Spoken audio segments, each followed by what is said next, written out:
بسم اللہ الرحمن الرحیم۔ السلام علیکم ناظرین، آپ میرا یوٹیوب چینل دیکھ رہے ہیں اور میں ہوں تصور حسین۔ ناظرین، کچھ اپڈیٹس کے ساتھ حاضر ہوا ہوں۔ اینٹی کرپشن ڈے کے موقع پر تحریک انصاف کے چیئرمین عمران خان نے اپنے خطاب میں کہا ہے کہ حکمران اشرافیہ نے نیب قوانین تبدیل کر کے چوری کا لائسنس لے لیا ہے۔ اب وائٹ کالر کرائم پکڑنا ناممکن ہو گیا ہے۔ ملک طاقتور اور ایلیٹ کلاس کی کرپشن سے تباہ ہوتا ہے۔ قانون کی حکمرانی تک بڑی کرپشن نہیں روک سکتے۔ انہوں نے مزید کہا کہ ہم حقیقی آزادی کی جنگ پاکستان میں موجود مافیا کے خلاف لڑ رہے ہیں۔ مسائل کا واحد حل جلد اور شفاف الیکشن ہے۔ آئندہ انتخابات میں دیرینہ اور نظریاتی کارکن نظر انداز نہیں ہوں گے۔ ناظرین، لاہور میں تحریک انصاف نے ملک بچاؤ الیکشن کراؤ ریلی نکالی ہے۔ ریلی میں عوام کی بڑی تعداد نے شرکت کی ہے۔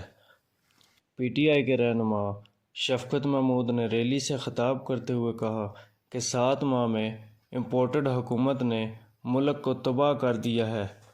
ہر طرف بے روزگاری اور غربت نظر آ رہی ہے۔ ریلی سے خطاب میں دیگر رہنماؤں نے کہا کہ جمہوری ممالک میں جب بھی بحران آتا ہے تو اس کا حل فوری الیکشن ہی ہوتے ہیں۔ ہماری یہ آخری تحریک ہے، اس کے بعد الیکشن ہی ہوگا۔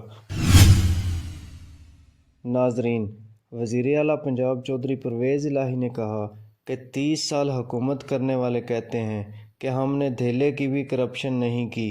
نون لیگی جہاں بھی جاتے ہیں چور چور کے نعرے لگ جاتے ہیں۔ ان کو گروسری سٹورز میں سامان چھوڑ کر بھاگنا پڑتا ہے۔ یہ ریسٹورنٹ میں چلے جائیں تو وہاں چور چور کے نعروں پر روٹی سالن چھوڑ کر بھاگتے ہیں۔ پی ٹی آئی نے یہ ان کا بہت اچھا حل ڈھونڈا ہے۔ ہمارے قائد عمران خان نے عوام کو آگاہی دے دی ہے۔ اب یہ لوگ داؤ لگائیں یا کوئی نیا جال بچھائیں، ان کو کوئی مچھلی نہیں ملے گی۔ ہم عمران خان کے ایجنڈے کے مطابق نظام کو بہتر بنا رہے ہیں۔ ناظرین، تحریک انصاف کے سابق رکن قومی اسمبلی فیصل وافڈا کو پنجاب حکومت کی جے آئی ٹی کا بلاوا آ گیا ہے۔ جے آئی ٹی نے فیصل وافڈا کو ریکارڈ سمیت طلب کر لیا ہے۔ فیصل وافڈا نے اپنے بیانات میں واضح کیا تھا کہ آزادی مارچ میں خون خرابہ ہوگا۔